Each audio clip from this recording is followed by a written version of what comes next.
Hello বন্ধুরা, ব্যাপারিয়ান ব্লগে তোমাদের সবাইকে স্বাগত। আসলে অনেক দিন ধরেই তোমাদের সাথে সেরকম কোনো ভিডিও শেয়ার করতে পারছিলাম না, একটু ব্যস্ততার মধ্যেই ছিলাম।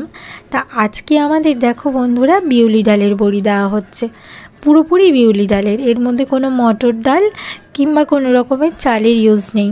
তো সেক্ষেত্রে তাই ভাবলাম আজকে তোমাদের সাথে, যেহেতু পুরো বিউলি ডালের বড়ি আমরা দিচ্ছি, তাই সেটার একটা ভিডিও করি। এই যে ডালটা হাঁড়িতে ভেজানো দেখছো, এটা কিন্তু ভোর 4টের সময় আমাদের ভিজিয়ে রাখতে হয়েছে, আর এখন বাজে প্রায় 7টা মতন। তা এতক্ষণ ভিজিয়ে রাখার পর এখন এই ডালটাকে আমরা পেশাই করব বলে এই যে এই ড্রামটায় করে নিয়ে জলটা ঝরিয়ে নিচ্ছি।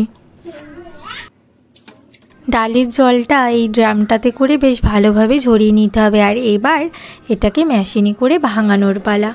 তবে বন্ধুরা, আগে তো এই মেশিনপত্র ছিল না। যখন আমার শাশুড়ি মায়েরা ব্যবসা শুরু করে, তখন কিন্তু এরা সবাই শিলে বেটেই বড়ি করতো। কিন্তু কি আর করার, সময়ের সাথে সাথে সব কিছু উন্নত হয়। তা তখন অবশ্য বড়ির পরিমাণ খুবই কম হতো, হয়তো 5-10 কেজি বড়ি করতে পারতো। কিন্তু এখন এই অত্যাধুনিক মেশিন আসাতে অনেক সুবিধা হয়েছে, অনেক করে ডাল ভিজানো যায় এবং অনেক বড়িও বসানো যায়। তা যাই হোক, এইভাবে আমরা কিন্তু পেশাই করে নেব ডালটা। আর ডালটা কিন্তু পুরো মিহি করতে হবে না, একটু গোটা গোটা যাতে দানা দানা থাকে, যেরকম আর কি শিলে পেশাই করলে হয় সেইভাবে মেশিনে দিয়ে পেশাই করতে হবে। তারপর আর কি এটাকে আরও একটা মেশিনে দিতে হবে। তবে হ্যাঁ, এই বিউলির বড়ির সম্বন্ধে আরও একটা কথা বলি, যারা গয়না বড়ি দিতে চায় তাদের ক্ষেত্রে কিন্তু এই বিউলির ডালটা এত শক্ত করে পেশাই করলে হবে না। মানে আমরা একটু দানা দানা রেখে পেশাই করেছি, তো সেক্ষেত্রে এটা আরও মিহি করে পেশাই করতে হবে। এই একই প্রসেস, খালি একটুখানি পোস্তর দরকার, বাকি সব একই রকম।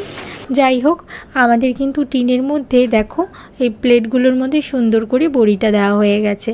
এরপর এটা রোদ্দুরে দেওয়ার পালা। আর একটা কথা বিউলির বড়ির ক্ষেত্রে তোমাদের সবাইকে জানিয়ে দেওয়া ভালো, আর যে কোনো বড়ি একটু হালকা মেঘলা ওয়েদার হলেও কিন্তু মানে বড়িটা উঠে যায়।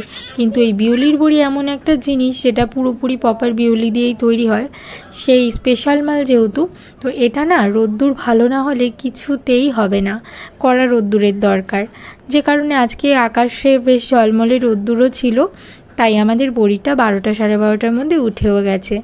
তাই এগুলো এখন এই সবাই দেখো নেটগুলোর ওপরে দিয়ে শুকোতে দিচ্ছি।